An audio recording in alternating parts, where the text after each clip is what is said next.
All right, today we're jumping into a topic that, on the surface, sounds, well, kind of impossible: shamanic Christianity.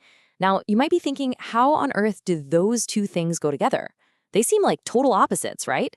Well, we're going to dig into the perspective of a shaman named Jon Rasmussen and see exactly how he makes that connection. I mean, that's the big question, right? How can you be a shaman and a practicing Catholic? It feels like a total contradiction. But according to our source, the answer isn't as complicated as you might think. It really comes down to two key ideas. First, we have to totally rethink what we mean by shamanism. And second, we need to look at the teachings of Jesus through a completely different lens. Okay, so let's tackle that first part of the puzzle. We've got to redefine one of the key terms here, because as it turns out, shamanism might not mean what most of us have been led to believe. So here's the big shift in thinking. The author argues that true shamanism isn't actually a religion at all. Instead, think of it more like a practical, open-ended system for healing.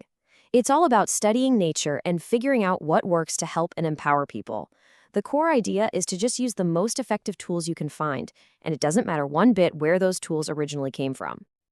And this really drives the point home, doesn't it? A doctor uses whatever the best medical tool is. A psychologist uses proven therapeutic techniques. A coach uses motivational strategies. Well, in this view, a shaman is doing the exact same thing. They're just another practitioner who's looking for the best tools for the job. It's not about being locked into one ideology. It's simply about what gets the best results. Okay, so if a shaman is basically a pragmatist, always on the lookout for the best tools, that leads to a pretty important question. What's the best tool for spiritual protection? Because in the world, as the author sees it, there's a very real and constant battle happening between good and evil. And in this worldview, it's actually pretty black and white. You have practitioners who make a conscious choice. A true shaman decides to align with good. You could call it God, to help and empower others. On the flip side, you have the sorcerer, who aligns with evil, to hurt people and take from them. The idea is everyone has to choose a side. And this is where it all clicks into place. From a purely practical, what works in the real world standpoint, the author says unequivocally that Jesus is the single most effective tool for protection against those negative forces. This isn't being presented as a matter of religious doctrine, but as a practical, field-tested conclusion based on years of experience. He's the ultimate spiritual bodyguard, so to speak. Okay, but wait a minute. How does this fit in with what most people think of as Christianity today? Well, this is where things get really interesting. The author's whole argument hinges on a hidden key, the original language that Jesus actually spoke, which was Aramaic.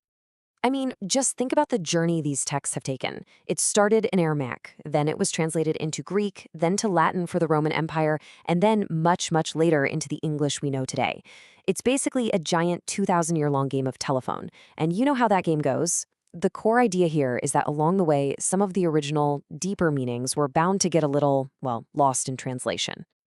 So, let's actually see this in action. We're going to put it to the test.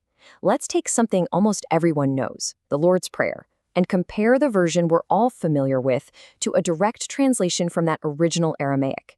And trust me, the difference is pretty mind-blowing. Okay, look at just the very first line.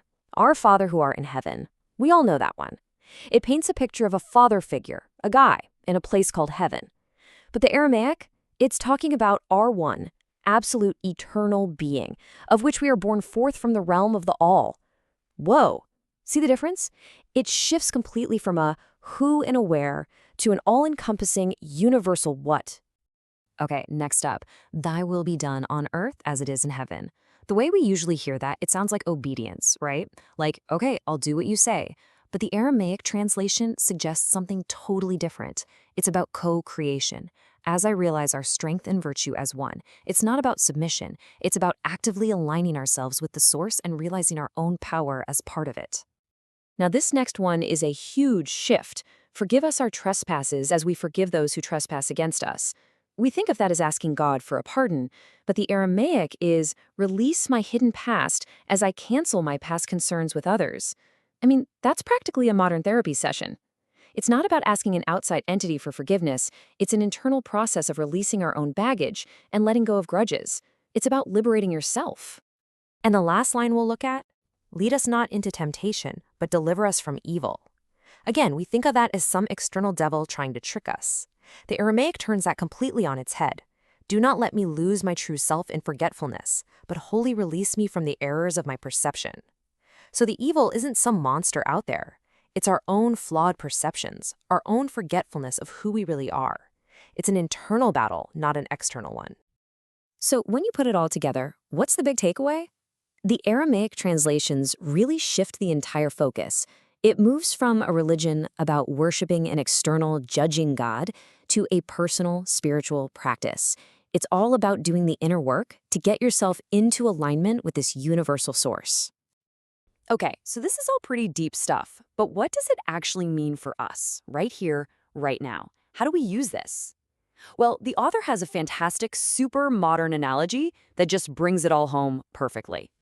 Because you might be asking yourself, and it's a fair question, okay, if this is all about my own internal connection to some universal source, why can't I just do it myself? Why do I need an intermediary like Jesus in this system?